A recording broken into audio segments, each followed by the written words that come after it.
Hi hello everybody Sumukha ಈ ಸೊಲ್ಯೂಷನ್ಸ್ಗೆ ತಮ್ಮೆಲ್ಲರಿಗೂ ಹಾರ್ದಿಕ ಸ್ವಾಗತ. ಸೊ ಇದು daily news paper analysis and MCQs 5th 6th ಮತ್ತು 7th ಫೆಬ್ರವರಿ 2022ಗೆ ಸಂಬಂಧಿಸಿದ ವಿಷಯಗಳು. ಸೊ ಇದರಲ್ಲಿ ಪ್ರಮುಖ ವಿಷಯಗಳು: ಮೊನ್ನೆ ಗಣರಾಜ್ಯೋತ್ಸವ ದಿನದಂದು ಬೆಸ್ಟ್ ಟ್ಯಾಬ್ಲೋ ಯಾವ ರಾಜ್ಯಕ್ಕೆ ಸಿಕ್ಕಿರುವಂಥದ್ದು, ಹಾಗೆಯೇ ಇತ್ತೀಚೆಗೆ ಭಾರತ ರತ್ನ ಲತಾ ಮಂಗೇಶ್ಕರ್ ಅವರು ನಿಧನ ಹೊಂದಿದ್ರು. ಸೊ ಅವರಿಗೆ ಸಂಬಂಧಿಸಿದ ಕೆಲವು ವಿಷಯಗಳು, ಹಾಗೆಯೇ ನ್ಯಾಷನಲ್ ರಿವರ್ ಲಿಂಕಿಂಗ್ ಪ್ರಾಜೆಕ್ಟ್ಗೆ ಸಂಬಂಧಿಸಿದ ಕೆಲವು ಪ್ರಮುಖ ವಿಚಾರಗಳನ್ನು ಇವತ್ತಿನ ಈ ಸೆಷನಲ್ಲಿ ನಾವು ಕೈಗೊಂಡಿದ್ದೇವೆ. ಹಾಗೂ ಹೊಸದಾಗಿ ಯಾರೆಲ್ಲ ಈ ಒಂದು ಚಾನೆಲ್ ಅನ್ನು ನೋಡ್ತಾ ಇದ್ದೀರಾ, ನಿಮ್ಮ ಗಮನಕ್ಕೆ ನಮ್ಮ ಸುಮುಖ ಈ solutions channel, the Hindu, Deccan Herald, Prajavani, Vijaya Karnataka, ಹೀಗೆ ನಾನಾ ದಿನಪತ್ರಿಕೆಗಳು ಮತ್ತು government websites including press information bureau ಇದರಲ್ಲಿ ಬರುವಂಥ ಮಾಹಿತಿಗಳನ್ನೆಲ್ಲ ಕ್ರೋಢೀಕರಿಸಿ ಪ್ರಶ್ನೆ ರೂಪದಲ್ಲಿ ನಮ್ಮ ಸ್ಟೂಡೆಂಟ್ಸ್ಗಳಿಗೆ ಈಸಿ ಆಗಲಿ, ಹಾಗೂ ಸಂಭಾವ್ಯ ಪ್ರಶ್ನೆಗಳು ಯಾವ ರೀತಿಯಲ್ಲಿ ಬರ್ಬೋದು ಈ ವಿಷಯಗಳ ಮೇಲೆ ಅಂತ ಹೇಳಿಬಿಟ್ಟು ನಮ್ಮ ಟೀಮ್ ಡಿಸೈನ್ ಮಾಡಿ ಮುಂಬರುವಂಥ ಕಾಂಪಿಟೇಟಿವ್ ಎಕ್ಸಾಮ್ಸ್ಗಳಿಗೆ ಇದು ಸಹಾಯ ಆಗ್ಬೋದು ಎಂಬ ಒಂದು ದೃಷ್ಟಿಯಿಂದ ಈ ಒಂದು ಯೂಟ್ಯೂಬ್ ಚಾನಲನ್ನು ಪ್ರಾರಂಭ ಮಾಡಿದ್ದೇವೆ. ಹಾಗೆಯೇ ಇವತ್ತಿನ ವಿಡಿಯೋಗೆ ಸಂಬಂಧಿಸಿದ PPT ಹಾಗೂ ಬೇಕಾದಲ್ಲಿ ಡಿಸ್ಕ್ರಿಪ್ಷನಲ್ಲಿ ಇರುವಂಥ ನಮ್ಮ ಬ್ಲಾಗ್ ಸ್ಪಾಟ್ ಅಥವಾ ಟೆಲಿಗ್ರಾಮ್ ಲಿಂಕ್ನ ಮೂಲಕ ನೀವು ಖಂಡಿತ ಆಕ್ಸೆಸ್ಸನ್ನು ಪಡ್ಕೊಬೋದು. ಸೊ ಸ್ಟಾರ್ಟ್ ಮಾಡುವ ಮುಂಚೆ ಕಳೆದ ಸೆಷನ್ಗೆ ಸಂಬಂಧಿಸಿದ ಪ್ರಶ್ನೆಗಳನ್ನು ನಾವು ಡಿಸ್ಕಸ್ ಮಾಡುವ. ಸಿಂಧೂ ಜಲ ಒಪ್ಪಂದದ ಪ್ರಕಾರ ಯಾವ ನದಿಗಳ ನೀರು ಭಾರತದ ಅನಿರ್ಬಂಧಿತ ಬಳಕೆಗೆ ಲಭ್ಯವಿದೆ? So the right answer is Ravi, Beas ಮತ್ತು ಸಟ್ಲೆಜ್. ನಿಜಾಮುದ್ದೀನ್ ಔಲಿಯಾ ಯಾವ ಸೂಫಿ ವರ್ಗಕ್ಕೆ ಸೇರಿದ ಪ್ರಸಿದ್ಧ ಸೂಫಿ ಸಂತರು? ಇವರು ಚಿಷ್ಟಿ ವರ್ಗಕ್ಕೆ ಸೇರಿದಂಥ ಪ್ರಸಿದ್ಧ ಸೂಫಿ ಸಂತರು. ಹಾಗೆಯೇ EXIM bank was established in which year? So the right answer is 1982. ಹಾಗೆಯೇ the fourth question stated that ಸೋಮನಾಥಪುರದಲ್ಲಿ ಕೇಶವ ದೇವಾಲಯವನ್ನು ನಿರ್ಮಿಸಿದಾಗ ದೊರೆ ಯಾರಾಗಿದ್ರು? ಇಟ್ ಈಸ್ ನರಸಿಂಹ III. ಹಾಗೆಯೇ ಈ ವರ್ಷದ ವಿಶ್ವ ತೇವಭೂಮಿ ದಿನದ ಧ್ಯೇಯ ವಾಕ್ಯವೇನು? The role of wetlands for people and nature. ಹಾಗೆಯೇ ಖಿಲಾಫತ್ ಚಳುವಳಿಯು ಯಾವ ರಾಷ್ಟ್ರದ ಸುಲ್ತಾನನ ಸ್ಥಾನಮಾನವನ್ನು ಮರುಸ್ಥಾಪಿಸಲು ಒತ್ತಾಯಿಸಿತು? And for this the right answer is Turkey. So most of the students have given exactly correct answers ಅನ್ನೇ ಕೊಟ್ಟಿದ್ದೀರಾ. ಸೊ ತುಂಬ ಖುಷಿ ಅನಿಸ್ತದೆ ನಿಮ್ಮ ಈ ಉತ್ತರಗಳು ಮತ್ತು ಈ ಪ್ರತಿಕ್ರಿಯೆಗಳನ್ನು ನೋಡುವಾಗ. ಸೊ ಹೀಗೇನೆ ಮುಂದುವರಿಸಿ. So super congratulations to all the students who have answered the questions right. ಹಾಗೂ ಯಾರೆಲ್ಲ ಪ್ರಯತ್ನ ಪಟ್ಟಿದ್ದೀರಾ ನಿಮಗೂ ಕೂಡ ಅಭಿನಂದನೆಗಳು. ಸೊ ಇವತ್ತಿನ ಸೆಷನ್ ಅನ್ನು ಹೀಗೆ ಪ್ರಾರಂಭ ಮಾಡುವ. Which state's tableau was adjudged as the best among the 12 states and union territories which participated in the Republic Day parade on January 26, 2022? ಜನವರಿ 26, 2022ರ ಗಣರಾಜ್ಯೋತ್ಸವ ಪರೇಡ್ನಲ್ಲಿ ಭಾಗವಹಿಸಿದ 12 ರಾಜ್ಯಗಳು ಮತ್ತು ಕೇಂದ್ರಾಡಳಿತ ಪ್ರದೇಶಗಳಲ್ಲಿ ಯಾವ ರಾಜ್ಯಗಳ ಟ್ಯಾಬ್ಲೋವನ್ನು ಅತ್ಯುತ್ತಮವೆಂದು ಪರಿಗಣಿಸಲಾಗಿದೆ? ಇದಕ್ಕೆ ಕರೆಕ್ಟ್ ಉತ್ತರ option B, that is Uttar Pradesh. So ಉತ್ತರ ಪ್ರದೇಶದ ಇದು ಹಿಂದೂ ದಿನಪತ್ರಿಕೆಯಲ್ಲಿ ಬಂದಿರುವಂಥ ಮತ್ತು ಹೆಚ್ಚಿನ ಎಲ್ಲ ದಿನಪತ್ರಿಕೆಗಳಲ್ಲೂ ಕೂಡ ಬಂದಿದೆ. ಸೊ ಉತ್ತರ ಪ್ರದೇಶದ ಈ ಟ್ಯಾಬ್ಲೋ ಇದೆಯಲ್ಲ, 1 ಡಿಸ್ಟ್ರಿಕ್ಟ್ 1 ಪ್ರಾಡಕ್ಟ್ ಮತ್ತು ಕಾಶಿ ವಿಶ್ವನಾಥ್ ಧಾಮ ಅಂತ ಹೇಳುವಂಥ ಆ ಥೀಮ್ನ ಬೇಸಿಸ್ ಮೇಲೆ ಈ ಒಂದು ಟ್ಯಾಬ್ಲೋವನ್ನು ಅವರು ರಚನೆ ಮಾಡಿದ್ದಾರೆ.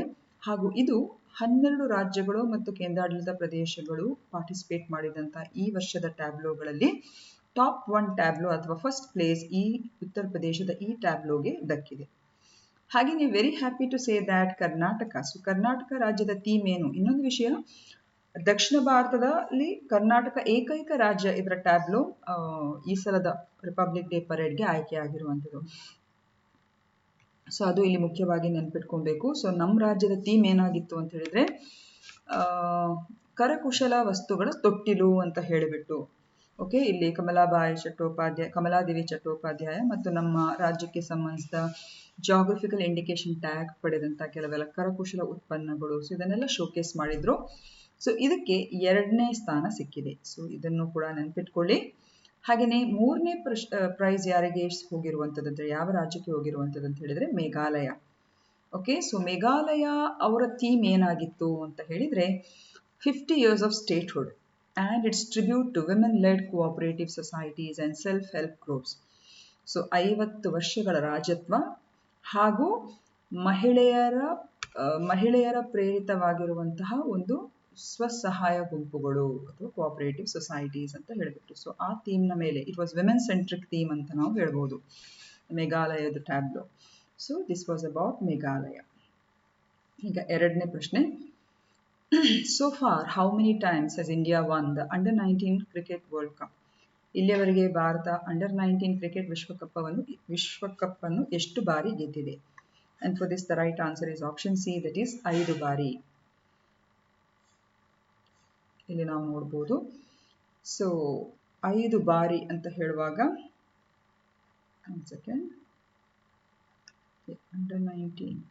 ಸೊ ಇಂಡಿಯಾ ಈ ICC Under-19 world cup final 2022 ಅನ್ನು ಗೆದ್ದುಬಿಟ್ಟಿದೆ. ಇದು ಇಂಗ್ಲೆಂಡ್ ಅನ್ನು ಸೋಲಿಸಿಬಿಟ್ಟು. ಓಕೆ, ರಾಜ್ ಅಂಗದ್ ಬಾವ, ಭಾರತದ ರಾಜ್ ಅಂಗದ್ ಬಾವ ಇವರನ್ನು player of the final match ಅಂತ ಹೇಳಿ ಗುರುತಿಸಲಾಗಿತ್ತು. ಹಾಗೂ ಈ ಒಂದು ಪಂದ್ಯಾವಳಿಯನ್ನು ವೆಸ್ಟ್ ಇಂಡೀಸ್ ದೇಶ ಹೋಸ್ಟ್ ಮಾಡಿತ್ತು. ಓಕೆ, ಸೊ ಇದು ಈ ಒಂದು ಕಪ್ಪಲ್ಲಿ ಏನು ವಿಜೇತರಾದರು, world cup final 2022 ICC Under-19 ಈ ಒಂದು ಕಪ್ ಏನಿದೆ, ಇದು ಭಾರತಕ್ಕೆ 5ನೇ ಬಾರಿ ದಕ್ಕಿರುವಂತ world cup title. So 5th ICC Under-19 world cup title ಇದಾಗಿದೆ. ಓಕೆ, ಸೊ ಇದು ನೀವು ನೆನಪಿಟ್ಕೊಳ್ಬೇಕು. ಹಾಗೂ ಡಿವಾಲ್ ಬ್ರಿವಿಸ್ ಸೌತ್ ಆಫ್ರಿಕಾ ಅವರಿಗೆ player of the tournament award ಅಂತ ದಕ್ಕಿರುವಂಥದ್ದು. ಸೊ ಇಲ್ಲಿ ನಾವು ನೋಡ್ಬೋದು ಯಾರೆಲ್ಲ ಕ್ಯಾಪ್ಟನ್ಗಳಾಗಿದ್ರು. ಸೊ 5 ಬಾರಿ ಏನು ಇಂಡಿಯಾ ಪಡ್ಕೊಂಡ್ಬಿಟ್ಟಿದೆ ಈ ICC Under-19 world cup title. So ಆ ವರ್ಷ ಯಾವುದು ಮತ್ತು ಆ ಒಂದು ಟೀಮ್ನ ಕ್ಯಾಪ್ಟನ್ ಯಾರು ಅಂತ ಕೂಡ ಇಲ್ಲಿ ಉಲ್ಲೇಖ ಮಾಡಿದ್ದಾರೆ. Very important information. So 2000 Under-19 world cup ಅನ್ನು ಕೂಡ ಭಾರತ ಪಡ್ಕೊಂಡ್ಬಿಟ್ಟಿತ್ತು. ಸೊ ಆಗ ಮೊಹಮ್ಮದ್ ಕೈಫ್ ಅದರ ಕ್ಯಾಪ್ಟನ್ ಆಗಿದ್ರು. ಹಾಗೆಯೇ 2008 ಅಲ್ಲಿ ವಿರಾಟ್ ಕೊಹ್ಲಿ, 2012 ಅಲ್ಲಿ ಉನ್ಮುಕ್ತ್ ಚಂದ್ ಅಂತ ಹೇಳುವವರು, ಹಾಗೂ 2018 ಅಲ್ಲಿ ಪೃಥ್ವಿ ಶಾ, ಹಾಗೂ 2022 ಈ ಬಾರಿ ಯಶ್ ದುಲ್ ಅಂತ ಹೇಳುವವರು ಅದರ ಕ್ಯಾಪ್ಟನ್ ಆಗಿದ್ದಾರೆ. ಓಕೆ, ಸೊ 5 ಬಾರಿ Bharat ICC Under-19 world cup ಅನ್ನು ಪಡ್ಕೊಂಡ್ಬಿಟ್ಟಿದೆ. ಸೊ ಈ ವರ್ಷ it defeated England and has won the world cup. Third information. On February 11, 2022, India played its 1000th one-day international match against West Indies. Then in which year did India played its first one-day international match? So February 11, 2022 Bharat West Indies ವಿರುದ್ಧ ತನ್ನ 1000ದ ಏಕದಿನ ಅಂತಾರಾಷ್ಟ್ರೀಯ ಪಂದ್ಯವನ್ನು ಆಡಿತು. ಹಾಗಾದರೆ ಭಾರತವು ತನ್ನ ಮೊದಲ ಏಕದಿನ ಅಂತಾರಾಷ್ಟ್ರೀಯ ಪಂದ್ಯವನ್ನು ಯಾವ ವರ್ಷದಲ್ಲಿ ಆಡಿತು? So for this the right answer is option A, that is 1974. Okay, so ಇಲ್ಲಿ ನಾವು ನೋಡ್ಬೋದು, ಇದು ಹಿಂದೂ ದಿನಪತ್ರಿಕೆಯಲ್ಲಿ ಬಂದಿರುವಂಥದ್ದು. ಭಾರತದ one day international matches so for ಅಂತ ಹೇಳಿದರೆ first one was held on 13 July 1974. ಯಾವ ಭಾರತದ ಅಗೇನ್ಸ್ಟ್ ಯಾವ ಟೀಮ್ ವಿರುದ್ಧ ಅದು ಆಡಿದು ಅಂತ ಹೇಳಿದರೆ ಇಂಗ್ಲೆಂಡ್ನ ವಿರುದ್ಧ ಆಟ ಆಡಿರುವಂಥದ್ದು. ಹಾಗೂ ವೆನ್ಯೂ ಕೂಡ ಇಲ್ಲಿ ಮೆನ್ಷನ್ ಮಾಡಿದ್ದಾರೆ, ಹೆಡಿಂಗ್ಟಿಂಗ್ಲೆ ಗ್ರೌಂಡ್ ಇನ್ ಲೀಡ್ಸ್. ಹಾಗೂ ಇದರ ಕ್ಯಾಪ್ಟನ್ ಆವಾಗ ಅಜಿತ್ ವಾಡೇಕರ್ ಅವರು ಆಗಿದ್ದರು. ಓಕೆ, ಹಾಗೆಯೇ 100th ಒನ್ ಡೇ ಇಂಟರ್ನ್ಯಾಷನಲ್ ಮ್ಯಾಚಸ್ಗೆ ಸಂಬಂಧಿಸಿದ ಇದು 1986 ಅಲ್ಲಿ ಆಡಿದಂಥ ಪಂದ್ಯಾವಳಿ. And it was against Australia, Sher e Kashmir stadium in Srinagar. The captain was Kapil Dev. ಹಾಗೆ 500th was on 4th July 2002 in England, Riverside Ground, Chesterley Street. Sourav Ganguly was the captain. ಹಾಗೂ 1000th ಇಲ್ಲಿ ನಮ್ಮ ಪ್ರಶ್ನೆಯಲ್ಲಿ ನೀವು ನೋಡಿರ್ಬೋದು, India played it's 1000th one day international match. Okay, so ಇದು 500th was placed against England and 1000th was played on 6th February 2022 against West Indies, Narendra Modi Stadium, Ahmedabad, and the captain was Rohit Sharma. Okay, ಈಗ 4ನೇ ಪ್ರಶ್ನೆ. In which year Lata Mangeshkar was awarded the Bharat Ratna? ಯಾವ ವರ್ಷದಲ್ಲಿ ಲತಾ ಮಂಗೇಶ್ಕರ್ ಅವರಿಗೆ ಭಾರತ ರತ್ನ ನೀಡಲಾಯಿತು? And for this the right answer is 2001. Option B is the right answer. So ಈ ಪ್ರಶ್ನೆ ಯಾತಕ್ಕೋಸ್ಕರ ಹಾಕಿದ್ದೇವೆ ಅಂತ ಹೇಳಿದ್ರೆ ನಿಮಗೆಲ್ಲರಿಗೆ ಗೊತ್ತು, ಬಹಳಷ್ಟು ಬೇಸರದ ವಿಷಯ. ಯಾಕಂದರೆ ಲೆಜೆಂಡ್ರಿ ಸಿಂಗರ್ ಇವರು ಲತಾ ಮಂಗೇಶ್ಕರ್ ಅವರು ಫೆಬ್ರವರಿ 6, 2022 ತಮ್ಮ 92ನೇ ವಯಸ್ಸಿನಲ್ಲಿ ಅವರು ದೇಹಾಂತಗೊಳ್ತಾರೆ. ಹಾಗೂ 1929 ಅವರು ಜನಿಸ್ತಾರೆ. So 92 years. ಸೊ ಬಹಳಷ್ಟು ವರ್ಷಗಳ ಕಾಲ ಸಂಗೀತಕ್ಕೆ ತಮ್ಮ ಜೀವನವನ್ನು ಮುಡಿಪಾಗಿಟ್ಟಂತಹ ಬಹಳಷ್ಟು ಶ್ರೇಷ್ಠ ಸ್ಥಾನಮಾನದ ನಮ್ಮ Indian playback singer Lata Mangeshkar. ಹಾಗೂ ತುಂಬನೇ ಪ್ರಭಾವಶಾಲರಾದ ಹಾಗೂ ತುಂಬನೇ ಸಂಗೀತದ ಮೇಲೆ ತುಂಬನೇ ಪ್ಯಾಷನೇಟ್ ಆಗಿರುವಂಥ ಒಂದು ವ್ಯಕ್ತಿತ್ವ ಆಗಿರುವಂಥ ಅಥವಾ ಸಂಗೀತ ಹಾಡುಗಾರ್ತಿ ಅಥವಾ ಸಿಂಗರ್ ಅಂತ ನಾವು ಹೇಳ್ಬೋದು.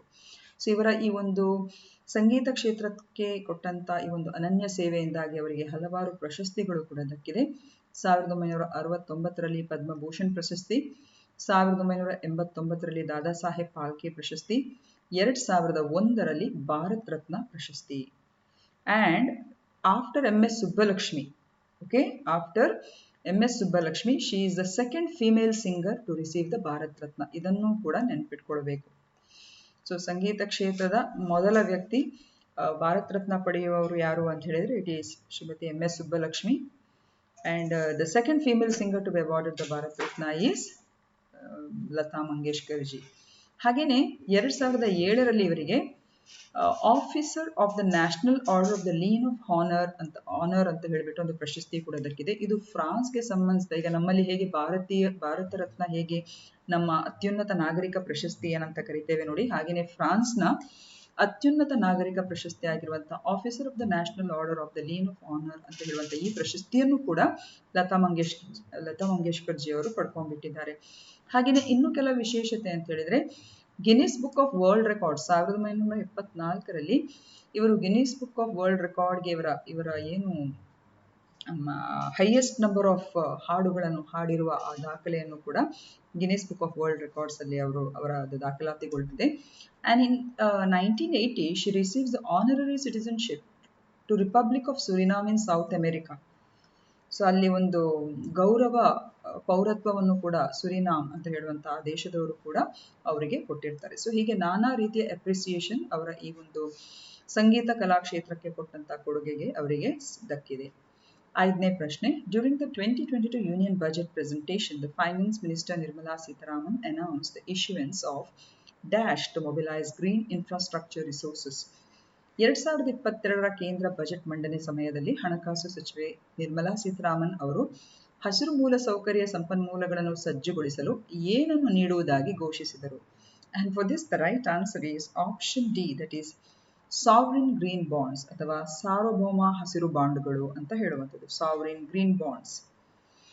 ಸೊ ಸಾವರಿನ್ ಗ್ರೀನ್ ಬಾಂಡ್ಸ್ ಅಂತ ಹೇಳಿದ್ರೆ ಇವು ಸಾಲದ ಸಾಧನಗಳಾಗಿದ್ದು ಈ ಬಾಂಡ್ಗಳನ್ನು ಮಾರಾಟ ಮಾಡುವ ಮೂಲಕ ಸಂಗ್ರಹಿಸಿದ ಹಣವನ್ನು ಪರಿಸರದ ಮೇಲೆ ಸಕಾರಾತ್ಮಕ ಪರಿಣಾಮ ಬೀರುವ ಯೋಜನೆಯಲ್ಲಿ ಹೂಡಿಕೆ ಮಾಡಲಾಗುತ್ತದೆ. So it's a very nice initiative. ಹಾಗೆಯೇ 2022ರ ವೇಳೆಗೆ ನವೀಕರಿಸಬಹುದಾದ ಮೂಲಗಳಿಂದ 175 ಗಿಗಾವಾಟ್ ವಿದ್ಯುತ್ ಶಕ್ತಿಯ ಗುರಿಯನ್ನು ಸಾಧಿಸಲು ಸಾರ್ವಭೌಮ ಗ್ರೀನ್ ಬಾಂಡ್ಗಳು ಭಾರತಕ್ಕೆ ಸಹಾಯ ಮಾಡುತ್ತವೆ. Isn't it good? ಹಾಗೇನೆ ಇದನ್ನು ಫಿನಾನ್ಸ್ ಮಿನಿಸ್ಟರ್ ನಿರ್ಮಲಾ ಸೀತಾರಾಮನ್ ಅವರು ತಮ್ಮ 2022ರ ಬಜೆಟ್ ಸ್ಪೀಚ್ ಅಲ್ಲಿ ಅವರು ಅದನ್ನು ಅನೌನ್ಸ್ ಮಾಡಿದ್ದಾರೆ. ಹಾಗೂ economic affairs secretary Ajay Seth has said that issuance of sovereign green bonds is a part of government's overall borrowing program. 6ನೇ ಪ್ರಶ್ನೆ, who heads the delimitation commission set up by the central government to redraw assembly constituencies of Jammu and Kashmir? Jammu ಮತ್ತು ಕಾಶ್ಮೀರದ ವಿಧಾನಸಭಾ ಕ್ಷೇತ್ರಗಳನ್ನು ಮರುಹೊಂದಿಸಲು ಕೇಂದ್ರ ಸರ್ಕಾರವು ಸ್ಥಾಪಿಸಿದ delimitation ಆಯೋಗದ ಮುಖ್ಯಸ್ಥರು ಯಾರು? And for this the right answer is option D, Ranjana Prakash Desai.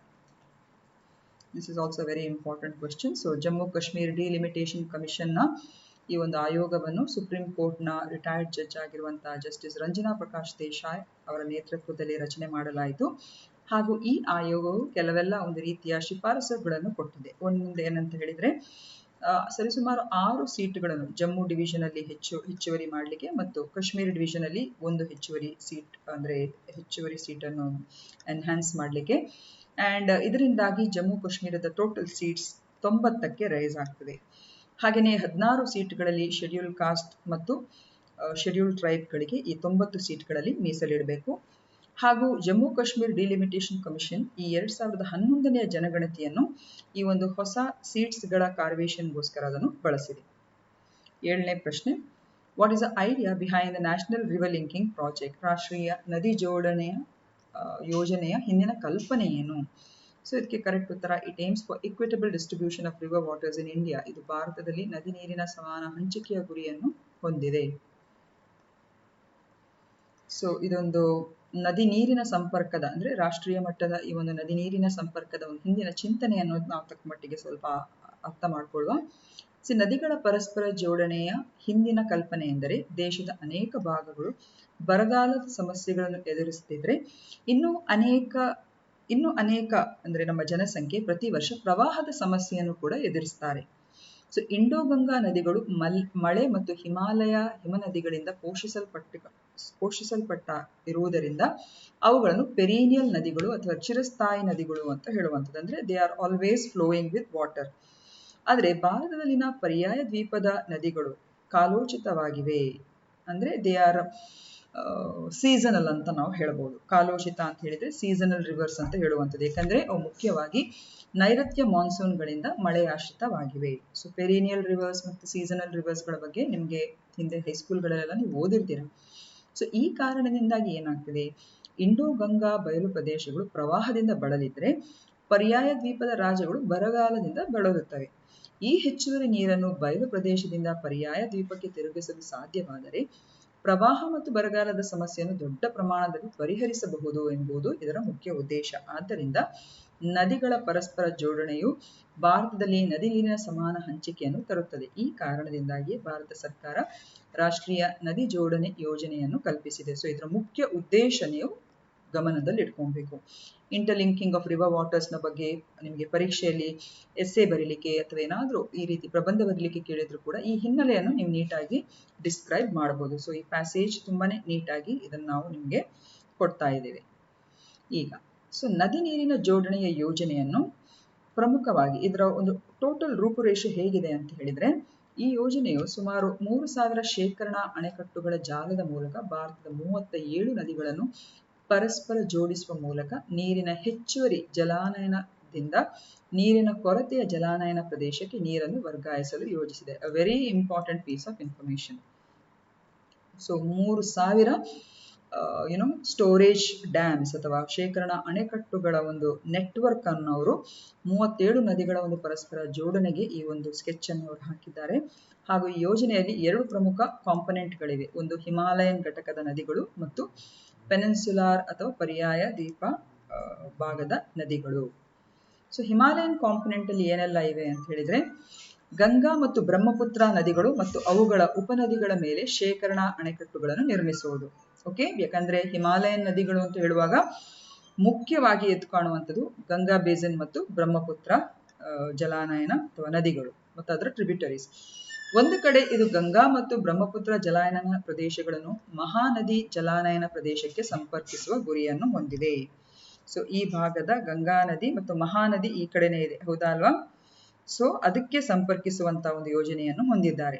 ಇನ್ನೊಂದು ಬದಿಯಲ್ಲಿ ಗಂಗಾ ನದಿಯ ಪೂರ್ವ ಉಪನದಿಗಳನ್ನು ಸಾಬರ್ಮತಿ ಮತ್ತು ಚಂಬಲ್ ನದಿ ವ್ಯವಸ್ಥೆಗಳೊಂದಿಗೆ ಜೋಡಿಸುವ ಗುರಿಯನ್ನು ಹೊಂದಿದ್ದಾರೆ. ಸೊ ಇಲ್ಲಿ ಚಂಬಲ್ ಎಲ್ಲ ಇದೆಯಲ್ಲ, ಯಮುನಾ ನದಿಯ ಉಪನದಿಗಳು.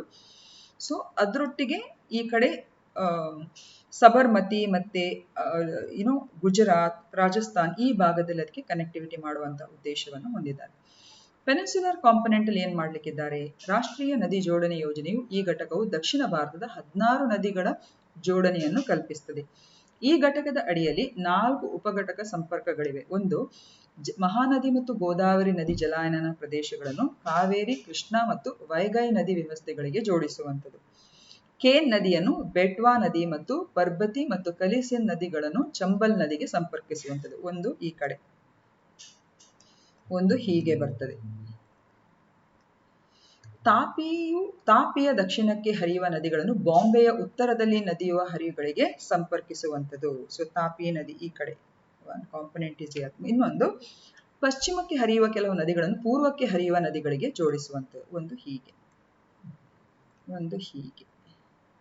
ಸೊ ಈ ರೀತಿಯಲ್ಲಿ ಒಂದು ಕಾಂಪೊನೆಂಟ್ ಅನ್ನು ಅವರು ಇಂಟ್ರೊಡ್ಯೂಸ್ ಮಾಡಿದ್ದಾರೆ. ಸೊ ಉತ್ತರ ಭಾರತದಲ್ಲಿ 2 ಪ್ರಮುಖ ಕಾಂಪೊನೆಂಟ್, ಪೆನಿನ್ಸುಲರ್ ಕಾಂಪೊನೆಂಟ್ ಅಲ್ಲಿ 4 ಪ್ರಮುಖ ಕಾಂಪೊನೆಂಟ್ಗಳನ್ನು ನಾವು ಕಾಣಬಹುದು, ಅಥವಾ 4 ಪ್ರಮುಖ ಈ ಡಿಸ್ಟ್ರಿಬ್ಯೂಷನ್ ಅಥವಾ ಈ ಲಿಂಕಿಂಗ್ ಅನ್ನು ನಾವು ಕಾಣಬಹುದು. ಸೊ ಇದನ್ನು ಯಾತಕ್ಕೋಸ್ಕರ ನಾವು ಪ್ರಶ್ನೆಯಲ್ಲಿ ಹಾಕಿದ್ದೇವೆ ಅಂತ ಹೇಳಿದ್ರೆ, ಇತ್ತೀಚೆಗೆ ನಮ್ಮ ವಿರೋಧ ಪಕ್ಷದ ನಾಯಕರಾಗಿರುವಂತಹ ಸಿದ್ದರಾಮಯ್ಯ ಅವರು ಕೇಂದ್ರ ಸರ್ಕಾರವನ್ನು ಕ್ರಿಟಿಸೈಸ್ ಮಾಡ್ತಾರೆ. ಏನಂತ ಹೇಳಿದ್ರೆ, ಈ ಗೋದಾವರಿ ಕೃಷ್ಣ ಪೆನ್ನಾರ್ ಕಾವೇರಿ ಈ ಇಂಟರ್ಲಿಂಕಿಂಗ್ ಮಾಡುವಂತ ಈ ಡಿಸಿಷನ್ಗೆ ಸಂಬಂಧಿಸಿದಾಗೆ ಕೇಂದ್ರ ಸರ್ಕಾರದ ಬಗ್ಗೆ ಯಾವುದೇ ರೀತಿಯ ಒಂದು ಅಭಿಪ್ರಾಯವನ್ನು ಕೇಂದ್ರ ಸರ್ಕಾರ ಪಡ್ಕೊಂಡಿಲ್ಲ ಅಂತ ಹೇಳಿಬಿಟ್ಟು ಅವರು ಒಂದು ರೀತಿಯ ಕ್ರಿಟಿಸಿಸಮ್ ಅನ್ನು ತೋರಿಸ್ಕೊಂಡ್ಬಿಟ್ಟಿದ್ದಾರೆ. ಸೊ ಆ ನಿಟ್ಟಿನಲ್ಲಿ ಈ ಎಲ್ಲ ವಿಚಾರಗಳನ್ನು ನಿಮ್ಮ ಮುಂದೆ ಇರುವಂತ ಪ್ರಯತ್ನವನ್ನು ನಾವು ಮಾಡಿದ್ದೇವೆ. ಸೊ ಇದು ಇಂಗ್ಲಿಷ್ ನಲ್ಲಿ ಇರುವಂತಹ ಒಂದು ಸೇಮ್ ಸ್ಲೈಡ್ಸ್. ಸೊ ಇದು ಇವತ್ತಿನ ಪ್ರಶ್ನೆಗಳು. ಈ ವರ್ಷದ ಗಣರಾಜ್ಯೋತ್ಸವದ ಪರೇಡ್ನಲ್ಲಿ ಕರ್ನಾಟಕದ ಕೋಷ್ಟಕದ ವಿಷಯ ಯಾವುದು? ನದಿಯ ಕೋಷ್ಟಕ ಅಂತ ಹೇಳಿದ್ರೆ tableau. Okay. Which are the 2 main components of the National River Linking Project? ಹಾಗೆ who was a captain who led India to victory at 2022 ICC Under-19 Cricket World Cup? Okay. So ಇದಿಷ್ಟು ಇವತ್ತಿನ ಸೆಷನ್ಗಳು, ವಿಚಾರಗಳು. ನಿಮಗೆ ಈ ನಮ್ಮ ವಿಡಿಯೋದ ಬಗ್ಗೆ ಅನಿಸಿಕೆ ಹೇಗೆ ಅನಿಸ್ತದೆ ಅಂತ ಕೂಡ ನೀವು ತಿಳಿಸಿ. ಪ್ರಶ್ನೆಗಳಿಗೂ ಕೂಡ ಸರಿ ಉತ್ತರ ಕೊಡಿ ಅಂತ ಹೇಳ್ತಾ, ಯಾರೆಲ್ಲ ಇನ್ನೂ ಕೂಡ ಸುಮುಖ ಈ ಸೊಲ್ಯೂಷನ್ಸ್ಗೆ ಸಬ್ಸ್ಕ್ರೈಬ್ ಮಾಡಿಲ್ಲ, ಖಂಡಿತ ಸಬ್ಸ್ಕ್ರೈಬ್ ಮಾಡಿ, ಲೈಕ್ ಮಾಡಿ, ನಿಮ್ಮ ಇತರ ಫ್ರೆಂಡ್ಸ್ ಜೊತೆ ಕೂಡ ಶೇರ್ ಮಾಡಿ. ಯಾಕಂದರೆ ಜ್ಞಾನದ ಪ್ರಸಾರ ಉತ್ತಮ ರೀತಿಯಲ್ಲಿ ಆದರೆ ಮಾತ್ರ ಅದರಿಂದ ಅನೇಕರು ಇದರಿಂದ ಬೆನಿಫಿಟ್ ಅನ್ನು ಪಡ್ಕೊಬಹುದು. ಸೊ ಇಷ್ಟು ಹೇಳ್ತಾ I will end my session. Have a nice day. Take care.